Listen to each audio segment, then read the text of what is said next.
آقا کریم صلی اللہ علیہ وآلہ وسلم حضرت امام حسن رضی اللہ تعالی عنہ اپنے کندھے پہ اٹھا کے جا رہے تھے اور ساتھ میں یہ دعا فرما رہے تھے، اللہم انی احبہ فاحبہ، اے اللہ میں بھی حسن سے پیار کرتا ہوں، تو بھی حسن سے پیار فرما۔ اور اگلی بات حضرت انس رضی اللہ تعالیٰ عنہ نے جو بیان کی، کمال کیا، آپ فرماتے ہیں لوگوں یاد رکھنا امام حسین رضی اللہ تعالیٰ عنہ کا مقام یہ ہے، کان اشبہہم برسول اللہ صلی اللہ علیہ وسلم۔ آپ فرماتے ہیں کہ حضرت امام حسین رضی اللہ تعالیٰ عنہ شبیہ مصطفیٰ ہیں، یعنی حضرت امام حسین کا چہرہ چہرہ مصطفیٰ سے ملتا ہے۔ اللہ اکبر۔ اور حضرت ابو ہریرہ رضی اللہ تعالیٰ عنہ بڑے خوبصورت انداز میں اس واقعے کو بیان کر گئے، فرمانے لگے نماز پڑھی جا رہی ہے، سرکار دو عالم صلی اللہ علیہ وسلم نماز ادا فرما رہے تھے،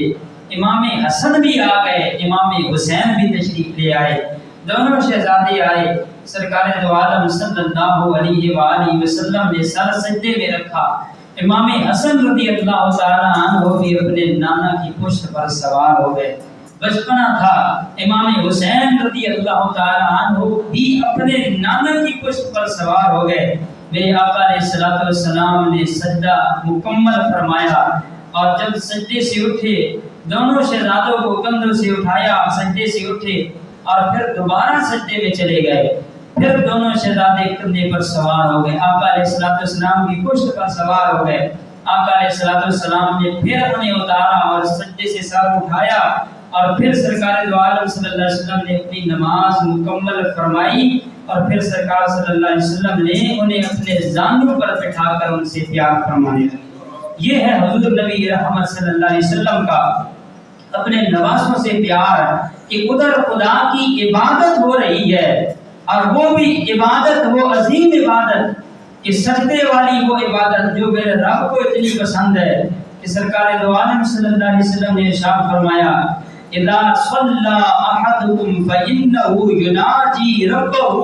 جب تم میں سے کوئی بندہ نماز پڑھتا ہے تو وہ ایسے ہی ہے جیسے وہ اپنے رب سے مناجات کر رہا ہے، اپنے رب سے گفتگو کر رہا ہے، اس عبادت خدا میں ادھر پیار ہو رہا ہے اپنے پیارے نواسوں سے، ادھر محبت کا اظہار ہو رہا ہے اپنے پیارے نواسوں سے۔ پھر اندازہ لگائیے جن نواسوں کو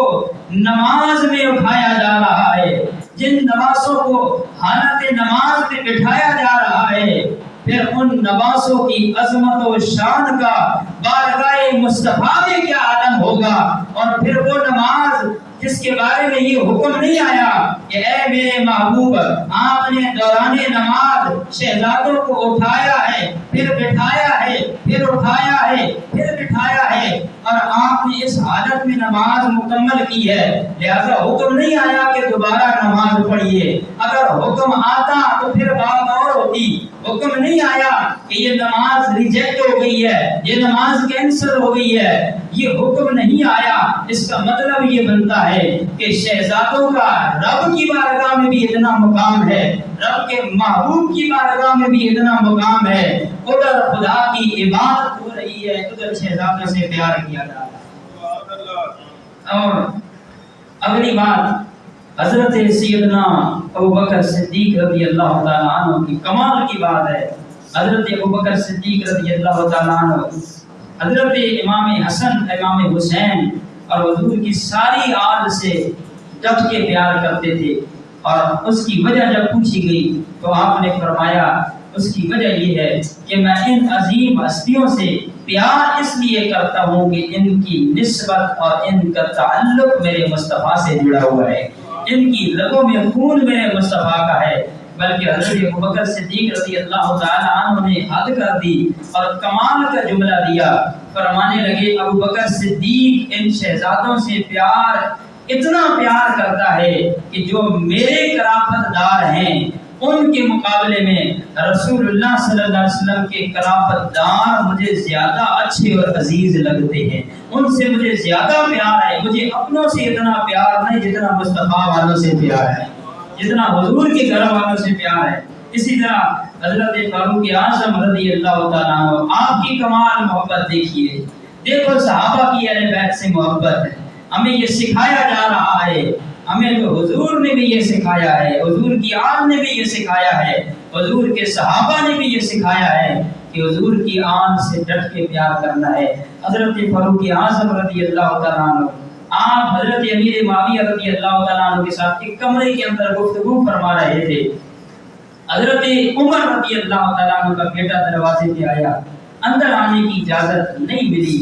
کھڑے رہے ابن عمر رضی اللہ تعالیٰ عنہ، پھر واپس تشریف لے گئے۔ اتنے میں حضرت امام حسین رضی اللہ تعالیٰ عنہ یا امام حسن رضی اللہ تعالیٰ عنہ تشریف لائے۔ انہوں نے جب دیکھا کہ جب بیٹا واپس جا رہا ہے تو وہ بھی واپس چل پڑے۔ پھر ایک مقام پر حضرت امام حسین کی حضرت عمر رضی اللہ تعالیٰ عنہ سے ملاقات ہوئی، آپ نے وہ واقعہ یاد دلایا کہ میں آیا تھا دروازے سے، آپ کا بیٹا واپس جا رہا تھا تو میں بھی چلا گیا۔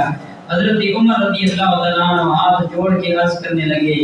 آپ تو امام حسین ہیں اور وہ عمر کا بیٹا عبداللہ تھا، اس کو آنے کی اجازت نہیں تھی، مگر آپ کو کون روکنے والا ہے اور آپ کو روک کون سکتا ہے؟ آپ فرمانے لگے، ہمارے سر پہ بال تو رب نے اگائے ہیں پر صدقہ آپ کا ہے۔ یہ جملہ آپ نے فرمایا، یہ محبت کا اظہار آپ نے فرمایا، پر میں اگائے تو میرے رب نے ہیں پر صدقے آپ کے ہی اگائے ہیں۔ یہ اتنی محبت کا اظہار کیا جا رہا ہے شہزادوں سے، اور پھر حسنین کریمین کی آپس میں محبت، اللہ کیسا پیار ہے آپس میں۔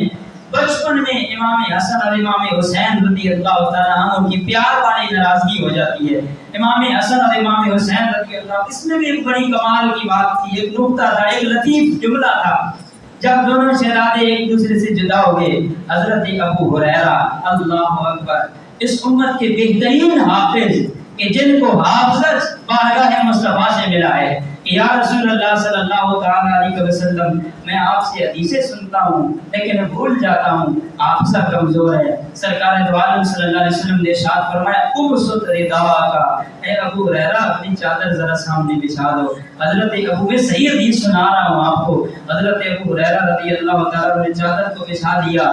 آقا علیہ السلام نے دونوں لب بھرے ایسے اور ایسے چادر میں ڈال دیے، کیا بھرا اور کیا ڈالا خدا جانے، مصطفیٰ جانے۔ آقا علیہ السلام نے فرمایا، اس چادر کو اٹھاؤ اور سینے سے لگاؤ۔ حضرت ابو ہریرہ رضی اللہ تعالیٰ عنہ کہتے ہیں،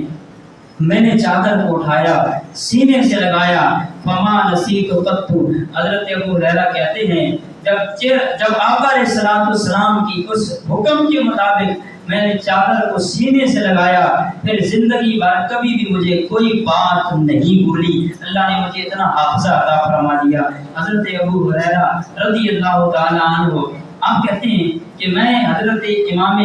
حسین رضی اللہ تعالیٰ عنہ کے پاس چلا گیا، میں نے ہاتھ جوڑ کے عرض کی، حضور آپ چھوٹے ہیں، امام حسن رضی اللہ تعالیٰ عنہ آپ سے عمر میں بڑے ہیں، تو آپ اس طرح کیجئے، آپ امام حسن رضی اللہ تعالیٰ عنہ کے پاس تشریف لے جائیے اور ان سے جا کے صلح کر دیجئے۔ حضرت امام حسین رضی اللہ تعالیٰ عنہ نے فرمایا کہ اے ابو ہریرہ، اگر میں نے اپنے نانا جان سے یہ حدیث پاک نہ سنی ہوتی تو میں ضرور امام حسن کی بارگاہ میں جاتا اور ان سے صلحوں میں پہل کر لیتا، لیکن میں نے اپنے نانا سے یہ حدیث سنی ہوئی ہے۔ کربلا کا درد رکھنے والوں، کربلا والوں کا پیغام بھی سنتے جانا۔ حضرت امام حسین رضی اللہ تعالیٰ عنہ فرمانے لگے، میں نے اپنے نانا جان سے سن رکھا ہے، میرے نانا جان نے فرمایا ہے، جب دو مسلمان بھائیوں میں آپس میں اختلاف ہو جائے، ناراضگی پیدا ہو جائے، تو ان میں صلح کرنے کے لیے جو پہل کرے گا وہ جنت میں بھی پہلے جائے گا۔ وہ جو صلح کرنے میں پہل کرے گا وہ جنت میں بھی پہلے جائے گا۔ اب میرے بھائی حسن مجھ سے بڑے ہیں اور میں ان سے چھوٹا ہوں، میں اگر پہل کر گیا، میں ان کے پاس صلح کے لیے چلا گیا تو مجھے جنت میں پہلے بھیجا جائے گا۔ میں نہیں چاہتا کہ میں اپنے بڑے بھائی حسن سے پہلے جنت میں چلا جاؤں، اس لیے میں دیر کر رہا ہوں کہ وہ تشریف لے آئیں۔ حضرت ابو ہریرہ رضی اللہ عنہ، یہ صحابی ہیں، یہ پیار ہے حضور کے صحابہ کا حضور کی یاد سے۔ کبھی ایک شہزادے کے پاس کبھی دوسرے شہزادے کے پاس، امام حسن کے پاس تشریف لے گئے، ہاتھ جوڑ کے عرض کرنے لگی حضور یہ واقعہ ہوا ہے، امام حسن رضی اللہ تعالیٰ عنہ یوں فرما رہے ہیں، امام حسین یوں فرما رہے ہیں۔ امام حسن رضی اللہ تعالیٰ عنہ فرمانے لگے ہاں میرے بھائی حسین نے درست فرمایا ہے۔ پھر حضرت امام حسن مجتبیٰ چل پڑے اور جا کے حضرت امام حسین کو سینے سے لگا لیا۔ یہ ان عظیم ہستیوں کا آپس میں پیار ہے، آپس میں محبت ہے۔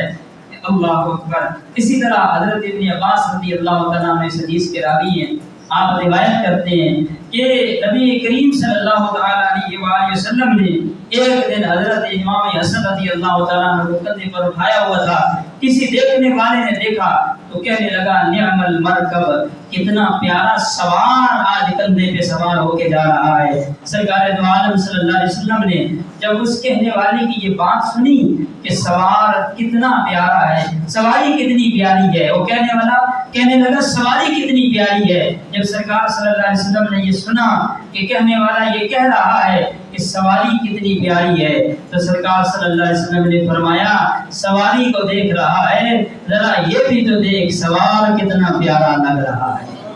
سوار کتنا خوبصورت لگ رہا ہے۔ اور اگلی حدیث مبارکہ حضرت یعلا بن مرہ رضی اللہ تعالی عنہ سے روایت ہے، آپ فرماتے ہیں انہم خرجوا مع النبی صلی اللہ علیہ وسلم الى طعام دعوا له، حضور نبی رحمت صلی اللہ علیہ وآلہ وسلم اپنے صحابہ کرام کے ساتھ ایک دعوت پہ گئے۔ سرکار علیہ السلام جب اس دعوت کے لیے جا رہے تھے فجعل الغلام یفر ها هنا وها هنا، جب جا رہے تھے تو ان کے راستے میں کچھ بچے کھیل رہے تھے اور ان بچوں میں حضور کے پیارے نواسے بھی تھے۔ جب سرکار صلی اللہ علیہ وسلم وہاں تشریف لے گئے، سرکار صلی اللہ علیہ وسلم بیٹھ کے دونوں بازو یوں کھول لیے۔ اب جب سرکار صلی اللہ علیہ وسلم نے بازو کھولے، شہزادے کبھی یوں جاتے ہیں کبھی یوں جاتے ہیں، فضاحک النبی صلی اللہ علیہ وسلم، رحمت کونین صلی اللہ علیہ وسلم اپنے نوازوں کی یہ ادا دیکھ کے مسکرا رہے ہیں، آپ کے لبوں پہ مسکراہٹ آ رہی ہے۔ پھر سرکار صلی اللہ علیہ وآلہ وسلم نے آگے بڑھ کے شہزادے کو پکڑ لیا اور پکڑ کے سرکار صلی اللہ علیہ وسلم نے ایک ہاتھ جھوڑی کے نیچے رکھا، ایک ہاتھ سر پہ رکھا اور چہرے کا بوسہ لیتے ہوئے سرکار صلی اللہ علیہ وسلم نے ارشاد فرمایا حسین منی وانا من حسین احب اللہ من احب حسینا، حسین مجھ سے ہے اور میں حسین سے ہوں، اللہ اس سے پیار کرتا ہے جو میرے حسین سے پیار کرتا ہے۔ امام علی مقام حضرت امام حسین رضی اللہ تعالیٰ عنہ کی بڑی شان ہے، بڑا مقام ہے۔ ذرا غور کیجئے اور یاد کیجئے اس وقت کو، اس لمحے کو کہ 10 محرم الحرام کا دن ہے، جمعۃ المبارک کا دن ہے، 10 محرم ہے، کربلا کا تپتا ہوا ریگستان ہے۔ امام علی مقام سید الشہداء حضرت سیدنا امام حسین رضی اللہ تعالیٰ عنہ اپنے بیٹوں، بھتیجوں اور دیگر شہیدوں کے 72 لاشیں اٹھا کر خیمے میں لا چکے ہیں۔ آج کسی باپ کا تنہا بیٹا، جوان بیٹا فوت ہو جائے، وہ باپ اپنے بیٹی کی میت اٹھانے اور دفنانے کے بعد ٹوٹ جاتا ہے۔ میں سلام پیش کروں اور لاکھوں سلام ہم مل کے کیوں نہ پیش کریں امام علی مقام کو، جنہوں نے 72 لاشیں اٹھائے۔ اللہ اکبر، 72 لاشیں بھی اٹھائے اور پھر جو چل کے جا سکتے تھے انہوں نے خود جا کے اپنی جان کا نذرانہ پیش کیا، جو نہیں جا سکتے تھے میرے امام نے ہاتھوں پہ اٹھایا اور یزیدیوں کے سامنے جا کر کے اپنے ننھے علی اصغر کی جان کا نذرانہ بھی پیش کر دیا۔ ادھر یہ عالم ہے، خیموں کے اندر صرف پاک بیویاں اور بیمار کربلا امام زین العابدین رضی اللہ تعالیٰ عنہ کی شخصیت موجود ہے۔ یہ ہے واقعہ کربلا۔ امام علی مقام نے جب وہ 72 لاشیں بھی اٹھا لیے، خیموں کے اندر صرف پاک بیویاں ہیں، امام زین العابدین ہیں، میرے امام نے 72 تن قربان کر دیے اور سب کچھ رائے خدا میں قربان کر کے زمانے والوں کو پیغام دے دیا، جان جاتی ہے تو جائے، جسم کٹتا ہے تو کٹ جائے، بچے کٹتے ہیں تو کٹ جائے، پر یاد رکھنا میرے نانے کی امت میرے نانے کے دین پر آنچ نہ آنے دینا، میرے نانے کے دین کا تحفظ کرنا۔ سوالیہ نشان مجھ سے اور آپ سے یہ ہے، میرے تیرے امام نے، امام علی مقام نے کربلا کے تپتے ریگستان میں اتنی بڑی قربانی، عظیم اور بے مثال قربانی پیش کر دی۔ میں اور آپ وہ ہیں جن سے 5 وقت کی نماز بھی نہ پڑھی جائے، میں اور آپ وہ ہوں کہ جن سے قرآن کی تلاوت بھی نہ کی جائے، پھر ہمارا کیسا حسینی کردار ہے، ہم کیسے محب حسین ہیں۔ تو آج کربلا والوں کا یہی ہمیں پیغام ہے کہ جس مشن کو لے کے ہم چلے تھے اس مشن کو زندہ کرو، میرے نانے کی امت، میرے نانے کے دین پر چل کر اپنی زندگیاں گزارو، میرے نانے کے دین کا تحفظ کرو۔ اللہ تعالیٰ ہم سب کو کربلا والوں کے مشن پر چل کر اپنی زندگیاں گزارنے کی توفیق عطا فرمائے، آمین بجاہ النبی الامین۔